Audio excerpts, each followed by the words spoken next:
advance ticket কটাৰ বাবে ৰৈ বিনালে চিনেমাখনৰ টিকেটটো পালোঁ 837 টকা 836 টকা লৈছে চিনেমা চাব গৈ আছোঁ দিছপুৰ আইনক্স চিনেমা হলত এই চিনেমা হলটো আছে অৰছ নামৰ এটা মলত shopping mall 5th floor 5 number ফ্ল'ৰত আছে শুনিছোঁ বহুত লাক্সাৰী হয় লাক্সাৰী চিনেমা হল এটা টিকেট লৈছে ভাই 836 মই বেলতলা মেট্ৰিক্সত চাওঁ 250 লয় বা আৰু কিবা কিবি আছে 250 300ত হৈ যায় ইয়াত 836 ছিংগল টিকেট আকৌ বহু কষ্ট কৰি পিনে মানে লৈছোঁ টিকেট কাটিবই নোৱাৰি অৱশেষত পালোঁ কিবা এটা কৰি এটা টিকেট পাইছোঁ তাকো চাওঁ প্ৰথমবাৰৰ বাবে জীৱনত চিনেমা চাবলৈ ভয় লাগি আছে এনে চিনেমা চাবলৈ ভয় নালাগে মানে ৰিফ্ৰেছমেণ্টৰ কাৰণে যায় কিন্তু এখন চিনেমা অলপমান বেলেগ ধৰণৰ জুবিন দাৰ কাৰণে চিনেমাখন চাব গৈ আছোঁ কাহিনী কি আছে কি নাই সেইটোত মই ইমান এটা হেৰি নকৰোঁ বেলেগ এইটো ভিডিঅ'ত বেলেগ আপোনালোকে একো নাপায় খালি মই চিনেমা হলটো অলপ দেখাই দিম বাকী কাহিনী চাহিনী আপোনালোকে নিজে এবাৰ আহিব চাই ল'ব কিন্তু এইটো ইয়াত ডিছকাছ হোৱাটো ইমান ঠিক নহয় বাকী চাওক 5th ফ্ল'ৰত আছে এইটো হৈছে এড্ৰেছ বাকী চিনেমা হলৰ ভিতৰত গৈ কেনেকুৱা লাগে সেইটো মই আপোনাক ক'ম কেনেকুৱা ধৰণৰ চিনেমা হল প্ৰথমবাৰৰ বাবে আহিছোঁ আগতে অহা নাছিলোঁ মানে বাধ্যত পৰি আহিলোঁ নহ'লে মই নাহিলোঁহেঁতেন ইয়ালৈ কিন্তু ইমান লাক্সাৰী টিকেট কিনি পিনে মই চাবলৈ মোৰ মন নাই টিকেট অসুবিধাৰ বাবে ইয়ালৈ আহিলোঁ 5:20 মোৰ শ্ব' আৰম্ভ হ'ব ৰাতিপুৱা 6টা বজাৰ পৰা আৰম্ভ হৈছে ৰাতি 11টা বজালৈ শ্ব' থাকিব ফ্লাইঅভাৰৰ তলত মই থিয় হৈ আছোঁ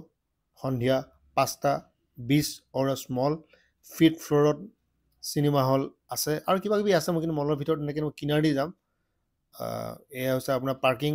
এৰিয়া ইপিনেদি আপোনাৰ গাড়ী আহে বাহন এঠাই ৰাখিব পাৰে এতিয়া লিফ্টেদি উঠিব লাগিব লিফ্টেদি উঠিম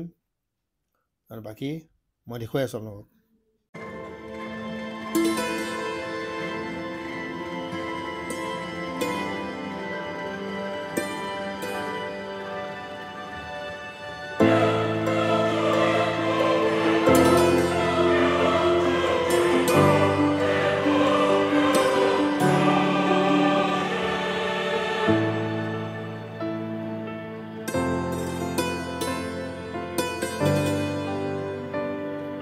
চিনেমা হলৰ জাক জমকতা বহুখিনি চাব পাৰে ইয়াত প্ৰথমবাৰৰ বাবে আহিছোঁ খুবেই জাক জমক এনেকুৱা লাগিছে মই কোনোবা এখন হোটেলত আছোঁ 4খন স্ক্ৰীণ আছে কেতিয়াবা এনেকুৱা লাগে যে এনেকুৱা ধৰণৰ অভিজ্ঞতা ল'ব লাগে আৰু এই চাওক আপোনাৰ এইখন পোষ্টাৰ ৰৈ বিনালে এতিয়া এইপিনে চাওক এইপিনেদি সোমাব লাগিব লাহে লাহে চাব পাৰে ইমান ডাঙৰ নহয় মাত্ৰ 40জন কেপাচিটি 40 কেপাচিটি 40জন কেপাচিটি ইয়াৰ স্ক্ৰীনো বহুত ডাঙৰ নহয় কিন্তু লাক্সাৰী চাওক ছিটবোৰ পুছ বটন আছে পুছ বটন কৈ কিয়ে কৈ এনেকৈ টিপি দিলে আগবাঢ়ি যায় গোটেইবোৰ ছিট একেই কিন্তু এনেকুৱা নহয় যে কিছুমান ছিট বেলেগ কিছুমান ছিট এনেকুৱা নহয় তো এনেকুৱা ধৰণৰ ছিট আপোনালোকে পাই যাব এয়া হৈছে আপোনালোকৰ ছিট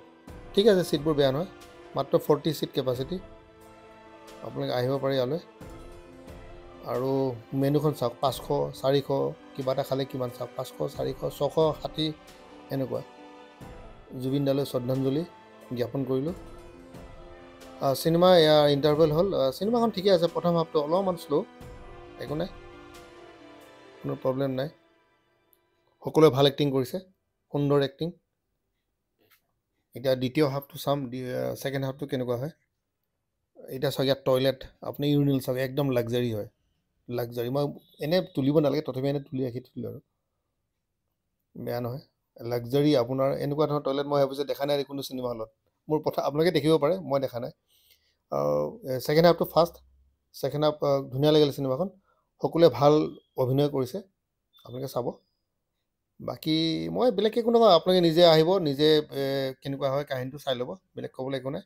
মোৰ চিনেমা হলটো ভাল লাগিল চিনেমাখনো ভাল লাগিল এতিয়া সদৌ শেষত জুবিনদাৰ লগত অন্তিম মুহূৰ্তত কি হৈছিলে আমি কোনো গম নাপাওঁ সেইটো যাতে চবেই গম পায়